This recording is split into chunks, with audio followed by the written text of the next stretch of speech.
জুলাই ঘোষণাপত্র নিয়ে জনপ্রিয় রাজনীতিবিদ গোলাম মোল্লা রনি, শুনে আসি তার মুখ থেকে তিনি কি ভাবছেন এই বিষয় নিয়ে। পরিবর্তন হয়েছে, ভালো কথা। এই মাসে আপনি নাহিদ মাস দিয়ে দেন, মাহফুজ মাস দিয়ে দেন, ইনুস মাস দিয়ে দেন, আমাদের কোনো আপত্তি নাই।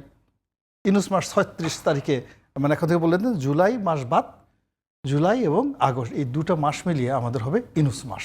ইনুস মাস পার্ট 1 36 তারিখ পর্যন্ত, আর ইনুস মাস পার্ট 2 সেটা আগস্টের বাকি দিন হবে। সেই দিন হবে কত, 25 দিনের ইনুস মাস হবে। আপনি করে দেন, আপনি তো এত কিছু সংস্কার করতেছেন, একটা ইনুস মাস করে দেন, ইনুস এরা করে দেন। আগে এনসিপি নেতাকর্মীরা ঢাকা ছেড়ে কেন কক্সবাজারে, শুনে নিব বিবিসি সাংবাদিক মাসুদ কামালের।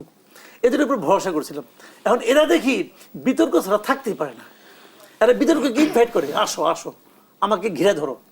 তারা 4 জন গেছে ওখানে, হাসনাত, সার্জিস, পাটোয়ারি এবং তাসনিম, যারা গিয়েছে। কেন গিয়েছে?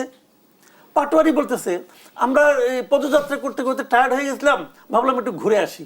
আচ্ছা, ঘুরে আসা, ঢাকার থেকে প্লেনে করে 11:30টার সময় যে কক্সবাজারে নামা, আবার ওখান থেকে 3:30টায় চলে আসা, আবার যে 5 স্টার হোটেলে ওঠা।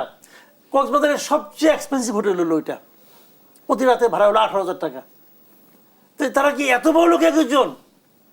হইতে পারে। সার্জিস্ট বলছে তার নাকি বাপদাদা নাকি জমিদার ছিল, আবার এর আগে দেখতাম তার নাকি মানে বেগে টাকা থাকতো না। তো এগুলো অনেক কিছু হইতো।